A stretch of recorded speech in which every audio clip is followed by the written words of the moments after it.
Good afternoon, ladies and gentlemen. It is not maybe too nice to introduce an event by criticizing its title, Against All Odds.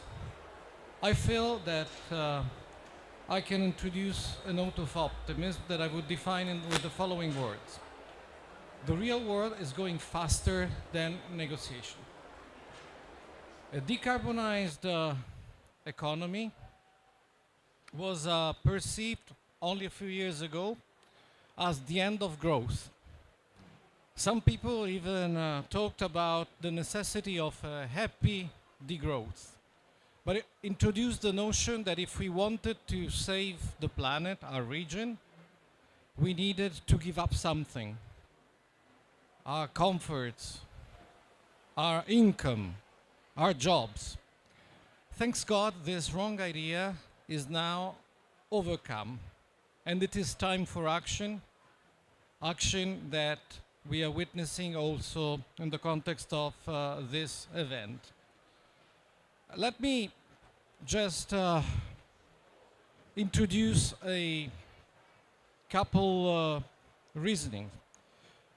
There is a classical narrative about the environment that sees the general public committed to saving its future against very wicked and colluded economic world and governments. Well, if you want to tell the truth, it's exactly the contrary. At this time, governments were not always very effective, but they were the ones that started the game. And then the other public enemy number one of those who wanted to save the world followed suit for some reason. If we want to see what's happening in the real world, we have to check what those guys who seem not to be committed with the common good, at least this is the usual perception, are doing. And there is among them one group which has always been considered the wicked of the wicked, and I'm talking about finance. Well, if finance goes a certain direction, we might think that the world goes a certain direction. Let us hear what finance is doing. Well, we're witnessing the greatest portfolio shift in history. At the beginning of this century, in the portfolios of great investors, ESG investments accounted for less than 1%. Today, after only 20 years, we are at more than 26%, and the declared intention is to make this proportion grow up to 60% within 5 years. Now, why are they doing that?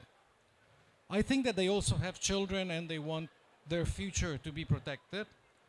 But besides that, they have discovered one thing, that sustainable doesn't mean killing your competitivity. Sustainable is convenient. It gives wings to companies. It gives wings to economy. There are two reasonings about this. One is macroeconomic and the other one is microeconomic. Macroeconomy, it was in 2008, right before the subprime crisis, that the American Treasury published a report called The Bottleneck, basically warning that there would be no more economic growth. Why? Because economy had structured itself in a way that very few people were producing and benefiting from a huge income. More and more people were becoming poor and the middle class was shrinking, but the market is made by middle class. Right afterwards, the subprime crisis arrived. It was interpreted as a banking instruments problem, but it was a symptom of what the American Treasury had announced. And there were some responses. The first response came from the US by President Obama, who decided to adopt a so-called Keynesian policy with the stimulus package. A lot of public money injected in the economy. Few remember that Obama's first proposal was not a general stimulus package, but it had to be a green stimulus package. All this money needed to be injected in the economy to green it. Why? Because Obama cared about the environment, probably, but Obama's first priority was occupation and economy to start again, to grow. So why bet on green to relaunch the economy? It's against our instincts.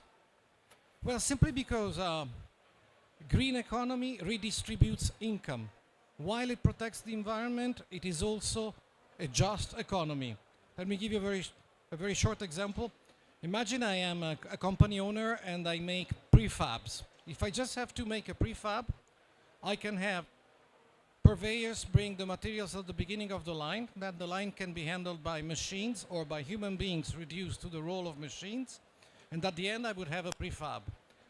But if I want to have a green prefab, this is not possible, because green means that you have to interpret your territory. A prefab is green or not according to where it rains, how much wind there is, and this kind of things. So a green economy is an economy that interprets the territory, and it means that you have to inject human knowledge, academic knowledge, but also the knowledge of the few old people who still know how to build dry walls on the mountains.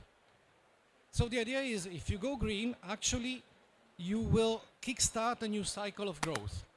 On the microeconomic side, what companies are realizing is that it is true that if you incorporate concerns about protecting society and nature around you, your production costs go up. And so you might feel that you're becoming less competitive. But I've also noticed that these expenses are more than compensated by other advantages. Mainly that you protect your supply chain, that you build public favor around your company, and this is very important. And third, that industrial relations, that is the relationship between the ownership and all those who work in the company, suddenly become magically more effective. In a company that makes their people feel that they belong to a mission, and not only that they produce income for someone out there, you don't have strikes, and you also have something that otherwise you would have to pay very, very expensive, which is creativity. A company where you just get a salary and you want to get out as soon as possible every day needs to inject creativity by paying very expensive consultants. In a company where you all feel part of a mission, which is not only to make money, but is to be positive to society and the environment around you, this seems to be not necessary. So, sorry for starting to say, no, it's not against the odds. It's actually the right moment. And we are all behind you. This is the way we have to go, because this is the truth. If you watch negotiations, maybe we think that we don't have much chances. But if you watch what's happening in the real world, and the real world is you, the real world is people who are creating new jobs, new ways to build relationships, maybe we can make it. Thank you so much.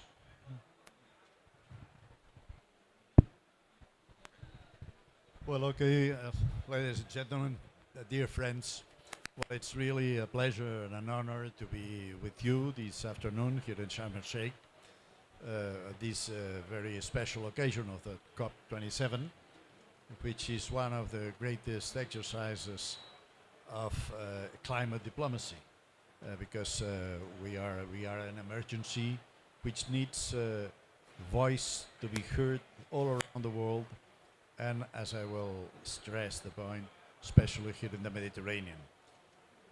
And it's a pleasure to be with you. My name is Hélène Florença. I'm Executive President of European Institute of the Mediterranean, and I am the President of the Executive Committee of EuroMESCO as well, because one of the things we're doing today is to present the results of one of the studies of the EuroMESCO. EuroMESCO, as you may know, is the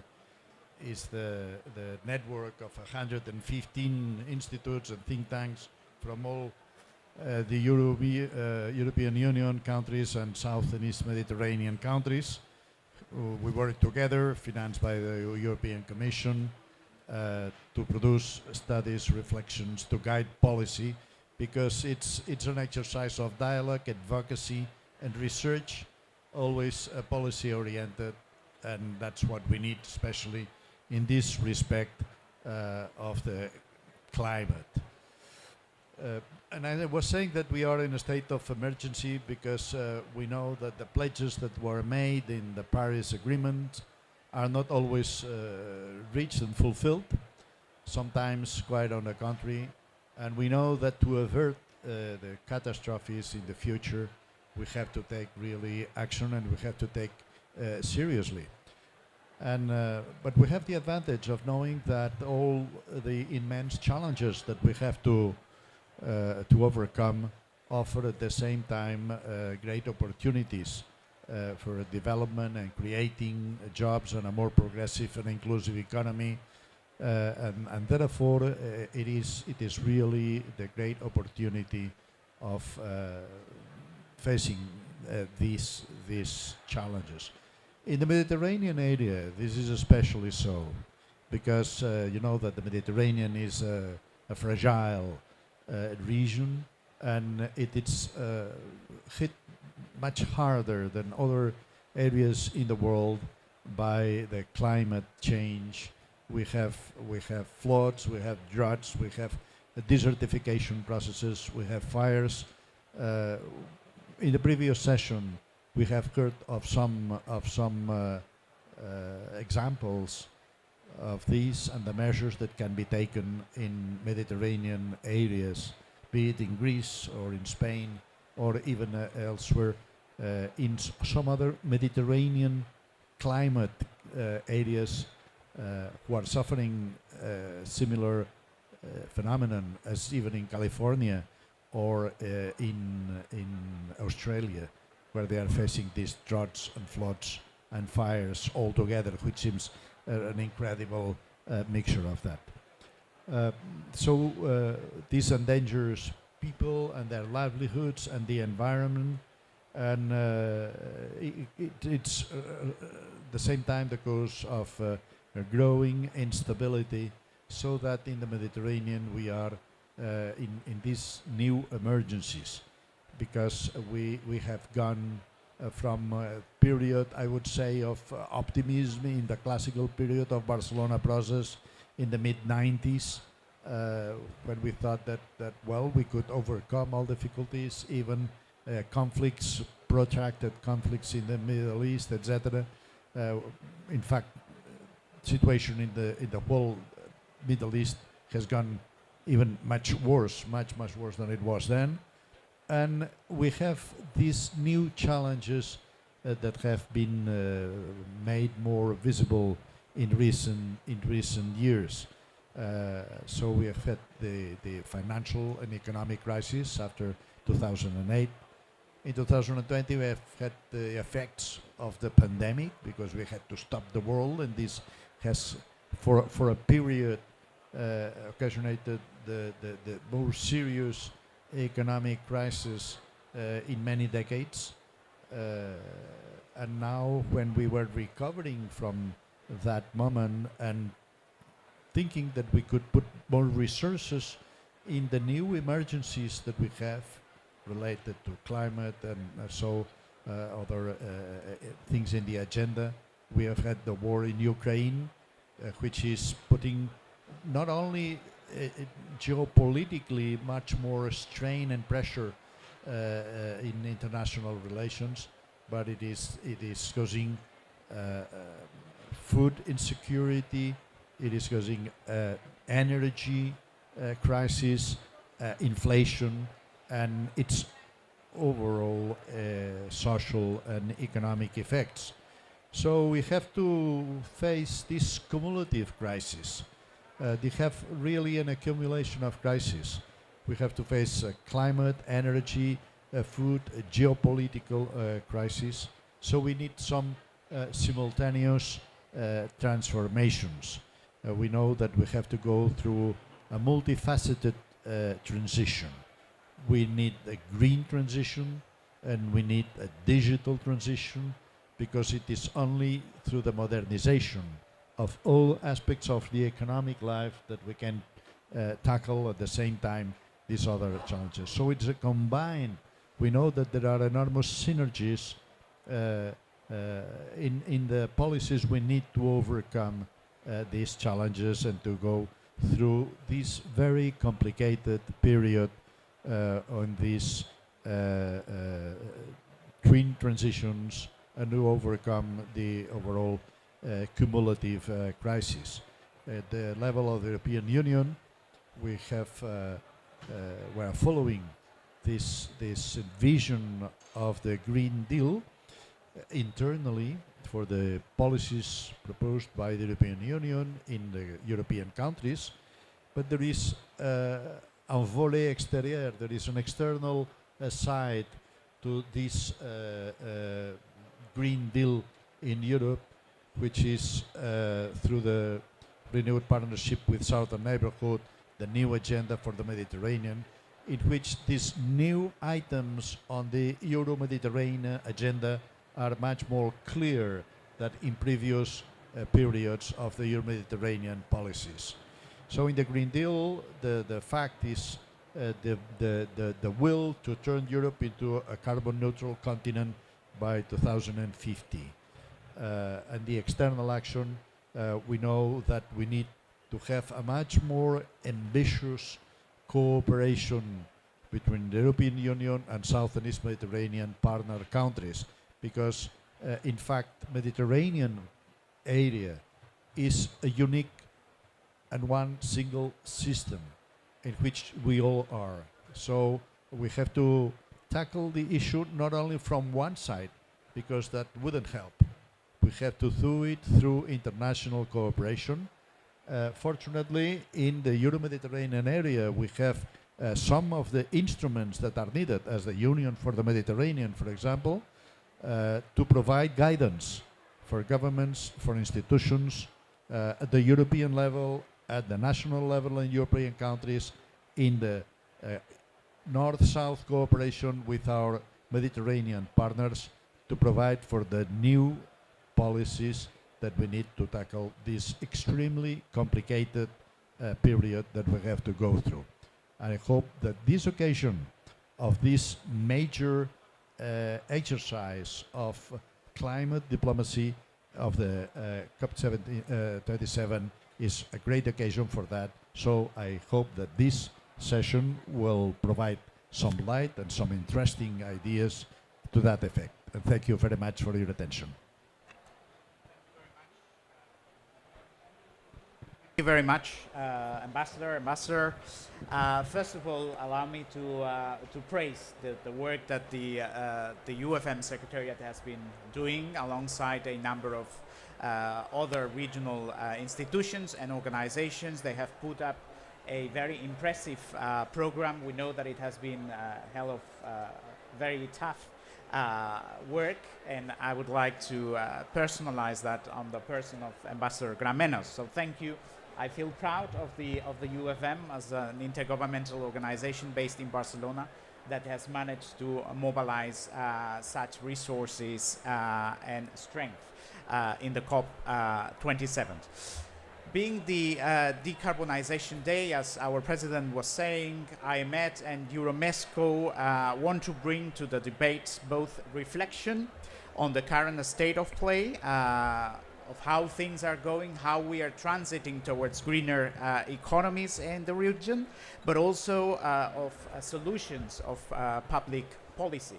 Being aware, of course, that the EU has put forward an ambitious Mediterranean agenda a year and a half ago that has been followed with the signing of the partnership priorities with Jordan first, later on with Egypt, also has been followed with the signing of a green partnership with Morocco that was signed a month ago, but also being aware that a number of challenges, both endogenous and exogenous shocks, are rapidly increasing, and therefore the time is diminishing, is decreasing, and action and implementation, as the motto of this COP27, is of utmost importance. We have to be ambitious, but also operational and responsive to both short and long-term objectives and goals. And as it was said, the European Green Deal can be instrumental to this end, but the internal and the external EU policy decisions must be fine-tuned with climate ambitions. in order to discuss about all these challenges that we have ahead, in order to map the challenges, the barriers standing on the way of the Euro-Mediterranean transition towards greener economies, but also to point to possible solutions, we have two outstanding speakers today representing a variety of sectors, civil society, academia, and also subnational or local authorities. I would say very complementary. So online, we have Dr. Laura Bassagni, who is director of the Brussels office of the European House Ambrosetti, which bridges the public and business communities to co-create transition pathways to tackle from digitalization to climate change. And then here on site, we have Josep Canals, who is the Secretary General of MedCities, the largest network of Mediterranean cities. And Canals himself being an ecologist, if I'm not mistaken, with an extensive experience on urban planning. He's been working in also in Europe, but also in Latin America. So I'm going to organize this debate into rounds of questions. I'll start by asking the panelists to map the challenges, the bottlenecks, the shortcomings standing on the way of the Euro-Mediterranean transition towards greener economies, and specifically to Laura, who should be online. I'm going to ask her about the effects on the Ukrainian war, on the joint commitments that were undertaken and that are hindering this pathway towards advancing and greening our economies. So Laura, it's a bit difficult because she should be online. There she is. Thank you very much, Laura. We're very sorry not to have you with us today, but happy that you could finally make it at least online. So the floor is yours, Laura. Absolutely. Thank you very much. And let me start by thanking the Mediterranean Pavilion and the IEMed for giving me the opportunity to speak today. Lots has already been said about how important the green transition is in the new agenda for the Mediterranean that was adopted by the European Union last year, and was actually the core of our study that we conducted with Euromesco and was published at the beginning of this year, actually right before or right after the beginning of the war in Ukraine, which leads me to your question about the impact of the war on plans for the green transition in the Mediterranean region. Obviously, it's early to say what would be the actual impact in the long term, but we can already make some important considerations right now. So first of all, the European Union has adopted in March of 2022 the Repower EU plan. The goal of the plan is to achieve complete independence from Russian fossil fuel for Europe by 2027. And it includes short-term, medium-term, and long-term measures. The medium and long-term measures have reaffirmed the importance of the green transition, so both increasing energy efficiency and also the development and deployment of green energy sources.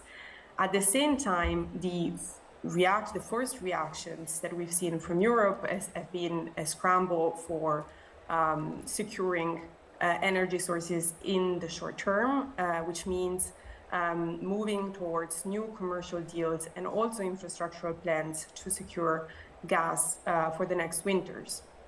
And this is true for European countries in general, but obviously for the sake of this conversation, I will focus on the Mediterranean countries, or the deals that have interest the Mediterranean region intended in a wider sense. So we've seen in 2022 new deals between Italy and Algeria, and Italy and Egypt, and actually further down in Africa, other deals with between Italy and Angola and Congo to import more gas. Actually, the plan is to, through these deals, to lower the Italian dependency on Russian gas by 40% to 10%. Also in 2022, Spain renegotiated its deal with Algeria for the import of gas, renegotiated at a higher price than it was supposed to initially, and the imports make up for 43% of Spanish imports of gas. And we've also seen plans to either upgrade or create new infrastructure projects for the regasification of liquefied natural gas. Now, obviously, it's normal that in the short term, we need to secure energy sources, and we are still in a state where we are dependent on fossil fuel. So this was to be expected. At the same time, this is sending mixed signals to the markets and to partner countries of Europe. And we've seen the impact already through the summer. For example, we've seen emerging plans to increase even more gas supply towards the European market. We've seen announcements from Nigeria and Niger to export gas towards Europe and through the construction of new infrastructure again. So a pipeline that would be called the Trans-Saharan pipeline to connect to the Trans-Mediterranean pipeline that is actually transporting gas already from Algeria through Tunisia to Sicily. And on the other side, also another pipeline to connect Nigeria to Morocco and then to Spain and then potentially to France if also a new pipeline is built as well to connect those two countries. So we're seeing an impetus to invest more money into fossil fuel, and it has been repeated multiple times during this conference already and through the presentation of reports that this goes against our climate commitments. Even last year, the International Energy Agency has reaffirmed the fact that not only more investment in fossil fuel will not allow us to reach our climate targets, but that we actually do not need to invest in more fossil fuel infrastructure if we are to follow the transition pathways that we have set up for ourselves. So there are also more positive, let's say, initiatives that have emerged from this crisis, even in the Mediterranean. One has been already mentioned, the Mediterranean Green Hydrogen Partnerships that the European Commission has signed with Egypt for the production of hydrogen and trade between Europe, Africa, and the Gulf. And also under the bigger framework of the Global Gateway Strategy, the European Commission has pledged to invest 1.8 billion euros in Morocco for the development of green energy. So there are signs in the, let's say, right direction, and that contribute to the plans for a concerted green transition in the Euro-Mediterranean region. But right now, what's really important is that governments on both sides of the Mediterranean send a clear signal to the market and to all players that we are still on path to the phasing out of fossil fuel, including gas. Well, thank you, Laura. So from your first answers, we can conclude that all what is happening after the Russian invasion on Ukraine is bad news or most of what is happening is bad news, because indeed with all these new infrastructures, mainly on natural gas that are being developed, we are running away from the commitments and the goals that we had all acquired a few years ago, unless we transform these new, let's say, pipelines into transitional pipelines that can later on combine and bring to Europe green hydrogen. Let's move now to a very different scope, and I will hand over the floor to Secretary General Canals, so that he can present all these shortages and shortcomings and bottlenecks and challenges, but from the local level perspective. Especially you, your organization is directly advising the municipality of Tunis, which is one of the most important cities in the region. So please. Yeah, thank you very much. As we say in Catalan, bon dia. Thank you for being here, for being here to listen to us. I would like to congratulate and thank the Union for the Mediterranean for this extraordinary first Mediterranean Pavilion. That it's nice that we saw we knew it, but we saw that some Australian before told us that of course the Mediterranean biome it's beyond beyond the Mediterranean region. So we have things in common that can also help us to understand and to work together in the global south and north, because we have Mediterranean biome in the north and in the south. And thank you for the European Institute of the Mediterranean. Thank you very much for having us here. Well, I first heard about climate change in '96 in a classroom where I studied biology degree. A lot has happened since then. I think in '92, even in '92 was the summit of Rio. A lot of what has happening. We've been gathering more and more evidence, but we know that we need to act. I think, if I'm not wrong, that next year will be 20 years from the Stern report.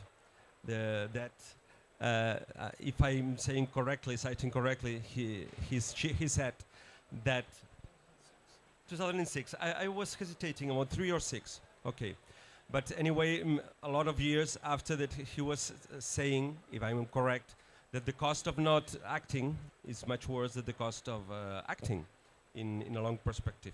So for regarding acting and implementation, here we are, the local authorities. MedCities is an association of almost, by the end of this month, 70 local authorities from the whole region. And we are very content that in many aspects, local authorities, as you know, has been sometimes or have felt ignored by other levels of administration. Our presence here proves that something is changing, and not because of this, but in many times. We've been increasing our cooperation with the Union of the Mediterranean, for example, in some thematical projects, urban transports, water, and with the Institute of the Mediterranean, Europeo del Mediterraneo, which is formed by several levels. So it's important, this communication. But we still feel some constraints, some restrictions. I would like to put an example, because I did it publicly there. We are part of the Barcelona Convention and its protocol system, the Barcelona Convention for the Protection of the Mediterranean Sea and the coastal ecosystems. Many of great and very good decisions were taken on the COP last year, for example, in Antalya. We were there. But many of these decisions regarding, for example, the waste management or the waste water treatment or how to prevent marine litter were decided there. And most of these actions need to be done, and mostly are done in cities and villages, and can be solved mainly by local authorities, by boosting local authorities with civil society, with enterprises, with little stores, with little companies. But local authorities were not mentioned on any of the documents. And we highlighted that. We are here, there, we were invited, we are part of the system, part of the Mediterranean Commission of Sustainable Development, but local authorities are not mentioned when states decide very important decisions that I have to celebrate. For example, declare the Mediterranean region as a zone of free sulfur dioxide. So the main message for me is that we are part of the solution. I strongly believe that without local authorities, we will not succeed in the fight against climate change. But we need to be heard, firstly, but we need, many times said, we need more resources, more competencies, because we are not, as sometimes we have been said, and I say it as a former mayor, sometimes we have been observed as the main municipalities, have some kind of counterpower to states, but not.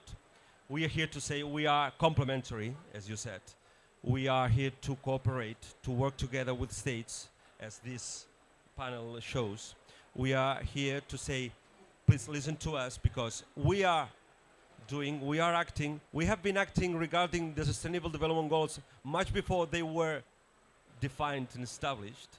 The mayors are working on education and in gender perspective, in urban mobility, in sustainable mobility, in biodiversity.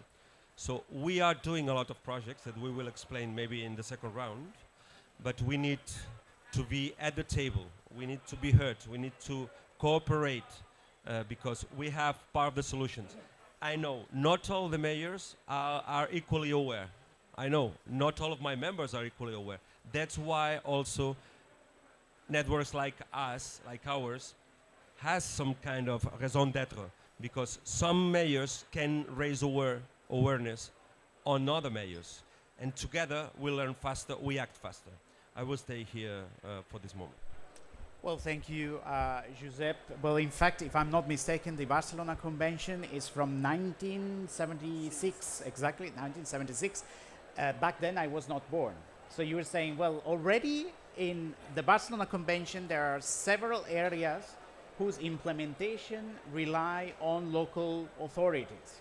And even today, so 46 years afterwards, local authorities are not recognized as I'm not saying the main, but as one of the main stakeholders that have a responsibility in promoting especially the mitigation and the adaptation measures to combat climate change. Okay, we'll go back to possible solutions. We move again to Laura, and then to Laura, we now in the second round, we are going to deal with how to overcome these challenges, and we are going to focus on solutions.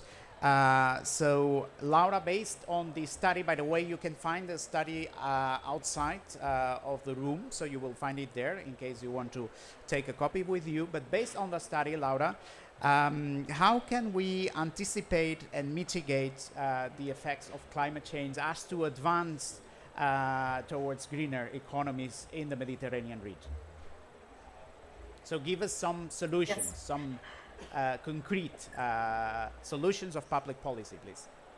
Some positive notes, yes. And I also want to say, like, the situation doesn't need to be negative for the region. I think we are just at a very crucial point, and decisions that we will make now will have a big impact on the future. So it might be positive that there is capital flowing to the region, because obviously, like, the northern Mediterranean countries need southern partners to diversify their energy supply, and at the same time, southern Mediterranean countries can benefit from the increased capital flowing to the region in order to invest them to diversify their economy away from fossil fuel. So the situation can actually be turned into favor of the green transition in the region.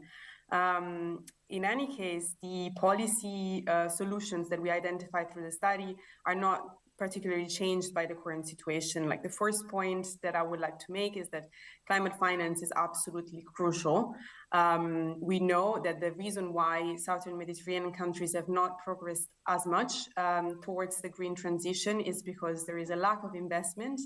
All countries have goals, have a national determined contributions. Some are more ambitious, some are less ambitious, but all of them agree that this is not possible without external sources of finance, obviously on top of what those countries will invest themselves. And again, this is like a very common theme that is running through this COP, especially where the issue of international climate finance is rightly so at the forefront, both for mitigation and adaptation, and finally also for loss and damage. So this is great. On the side of, like, recipient of international climate finance, there is definitely need for some reforms, legal reforms, regulatory reforms, technical reforms, to make sure that those investment can actually leverage private investment that will be needed. Private investments in infrastructure have very specific characteristics. They're not just they're not just about energy, or like all infrastructural projects have very key characteristic that needs an environment that is conducive to those investments. So legal and regulatory reforms that can lead to more transparency, to more predictability, to simplified processes to invest and to deploy those investments are definitely needed in the region. The third point that I would like to make is that cooperation between the two shores and climate diplomacy and climate cooperation based on the neighborhood policy will also be absolutely crucial, especially because we know a lot about where we're going, but there are a lot of question marks that are still open when it comes to the transition. And I think in particular, the choices that will be made in the European Union, but also in partner countries about the final weight of electrification and green fuels, especially hydrogen, into the final energy mix will make a lot of difference when it comes to the type of investments that will be made and the type of infrastructure that will be built. So it's important to make sure that there is a continuous dialogue and there are continuous channels for cooperation, for exchange of information, both at the bilateral level and at the regional level. And finally, again, linked to also the issue of climate finance, I think the point on equity was very strong in our study, and it's important to be made again. There are obviously, like, climate finance is at the core of the equity discussion, but there are also other aspects, like, for example, some policies that are under discussion inside the European Union. I think about, for example, the carbon border adjustment mechanism that will have an impact on Mediterranean partners. At the moment, it will be mainly on countries like Morocco and Egypt and Algeria because of the fertilizer and cement sectors that are covered by CBAM, but also in the future, hydrogen will probably fall under this piece of legislation. And these type of measures are absolutely crucial to deploy, to make sure that the transition can happen internally, because they are necessary to grant support internally inside the European Union. But it's important to also consider the external impact of these measures, especially on partner countries. So again, like a continuous dialogue and a continuous exchange that is based on the principle of equity will absolutely be crucial to deliver the transition in the region. And I covered a lot of points very quickly, but I want to make sure that there is time for questions and for other people's points. Thank you, Laura. I like this combination of green and climate finance plus reforms plus regional cooperation. So that's perhaps to summarize the formula that you gave us. Let's now move. Perhaps I will go back to because you also introduced a very interesting point on the carbon border adjustment mechanism. So perhaps I will go back to that if we have time for questions later on. Let's now move to Giuseppe for his final comments or the second round of comments. So how do Mediterranean cities cope with that situation? Give us some concrete examples on possible solutions, on how cities contribute to greening the economy, to decarbonizing the economy at the same time. Well, if I may, I would speak of how to decarbonize the human actions, not only economy, but of course is related to economy. Firstly, I would like to say that what we are witnessing today, for me, had to happen 15 years ago, in my opinion. So we are, in my opinion, we are running late. And MEDEC experts have told us about we are closing the point of no return. So we need to act faster. And I say again, networks help a lot to act faster. You would be, maybe you know, some of you would be amazed on how different mayors from different countries and different regions are much alike. They are very similar one to another. They have the same preoccupations, the same anxieties, the same expectancies.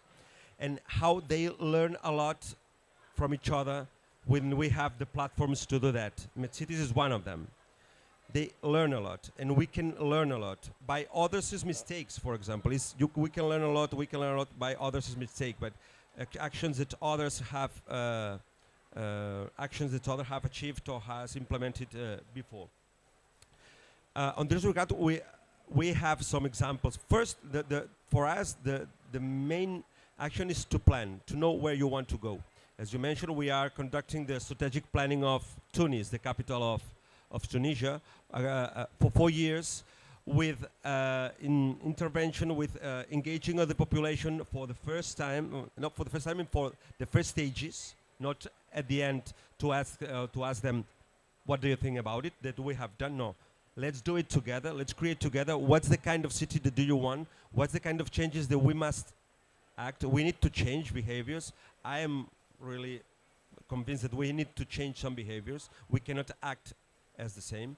So by planning, but at the same time by acting. We are, for example, during the developing of the strategic planning of Tunis, which is an European project linked to the SDGs, we are developing the waste management of the metropolitan area of Tunis. That didn't exist. It's incredible. As I said, we are late. Tunis must have had his waste management plan maybe 20 years ago, but they don't have it. But we are doing it. And with the metropolitan perspective, in a region that doesn't have a metropolitan area institutionalized. So this project is trying to work together and is preparing investments, for example, to waste treatment, to compost treatment, so the very practical things. Other things, we are conducting a project, for example, also in Tunisia, in Gabes, for recuperating water from rain. In this scarcity of water, a water management plan for the non-conventional. The project is entitled Non-Conventional Resources of Water. For me, are the more conventional, that are the ones that came from rain. But we call the conventional the ones that came from pipelines. But no, the more conventional are the ones that fall from the sky. But we are trying to recuperate this and planning all of this and making some 3 pilots. But on all of the messages, we are doing a lot of pilots. We are doing pilots also in social aspects. For example, helping Tangier municipality to receive the sub-Saharan people that is living there, waiting maybe to cross or not to cross the Gibraltar Straits, to give them services, to give them information about how they can formalize the situation, how can they study in Tangier, for example. So also sustainability is social aspects. What I want to do is we are doing a lot of, we are doing a lot of pilots, but our pilots, we need to scale up. We need to scale up, and we need to be more quickly. We need to, and again, networks like ours is good, but also, as we said in the InterRecMed project, the InterRecMed system, the InterRecMed Academy, it's something useful also. But again,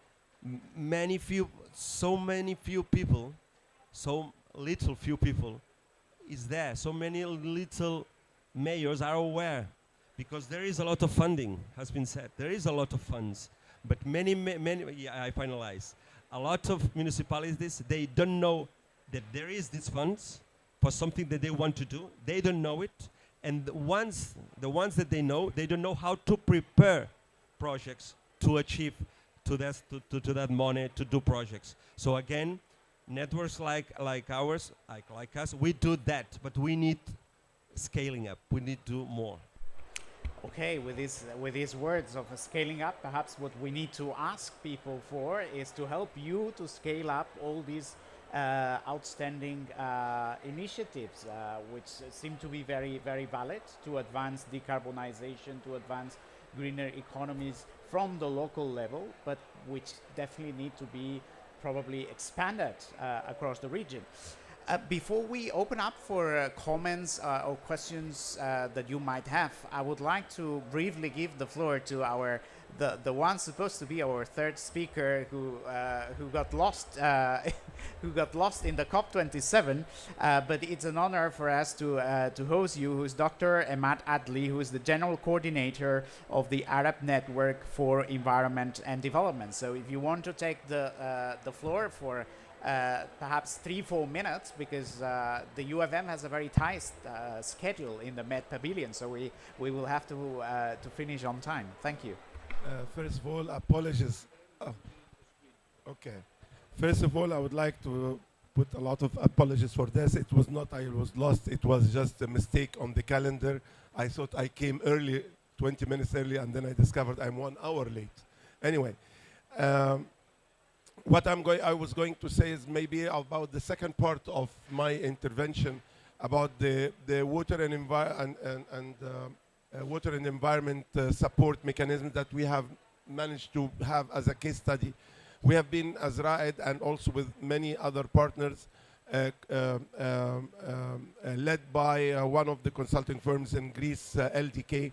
We are investing in this transition and helping the countries by having this project, the West project, and the southern countries. One of the things that we are very proud of is that the program has no agenda. The agenda actually comes from the countries themselves. The countries, they put what they need to do this transition and what the capacity, because our project is mainly to develop the capacities of the different agencies, government, we cover government, local authorities, civil society organizations, and even at some point private sector. So I would put emphasis on 2 things. Of course, on the waste management, we have a lot of things that we have done in issues about plastics, and I think we have enough knowledge now in the region that could help the transition towards a greener economy that is not based on plastic. That's number one. This other thing is also the model that we are being here in Egypt, the EPRR, the extended producer responsibility issue. We are trying to build the capacity of the Egyptian authorities, especially the Ministry of Environment, on doing something that could help them in managing this kind, or at least putting this as a